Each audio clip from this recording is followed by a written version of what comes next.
Breaking news, মার্কিন বিমানবাহী রণতরীতে ক্ষেপণাস্ত্র হামলার দাবি ইরানের। মধ্যপ্রাচ্যে উত্তেজনা চরমে। ইরানের ইসলামিক রেভলিউশনারি গার্ড কর্পস অর্থাৎ আইআরজিসি দাবি করেছে তারা মার্কিন বিমানবাহী রণতরী ইউএসএস এব্রাহাম লিঙ্কনে হামলা চালিয়েছে।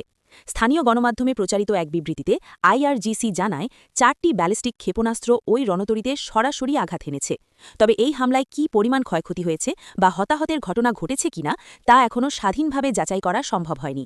উল্লেখ্য, ইউএসএস এব্রাহাম লিঙ্কন জানুয়ারির শেষ দিক থেকে আরব সাগরে অবস্থান করছে।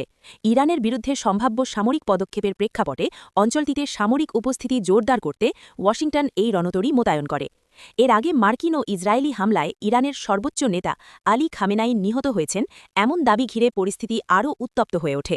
যদিও এই ঘটনার বিষয়ে আন্তর্জাতিকভাবে এখনও স্পষ্ট ও নিরপেক্ষ নিশ্চিতকরণ পাওয়া যায়নি। বিশেষজ্ঞদের মতে, যদি এই হামলার দাবি সত্য প্রমাণিত হয় তাহলে তা যুক্তরাষ্ট্র ও ইরানের মধ্যে সরাসরি সামরিক সংঘাতের ঝুঁকি বহুগুণ বাড়িয়ে দিতে পারে এবং পুরো মধ্যপ্রাচ্য অঞ্চল নতুন করে অস্থির হয়ে উঠতে পারে। এদিকে ওয়াশিংটনের পক্ষ থেকে এখনও আনুষ্ঠানিক প্রতিক্রিয়া জানানো হয়নি।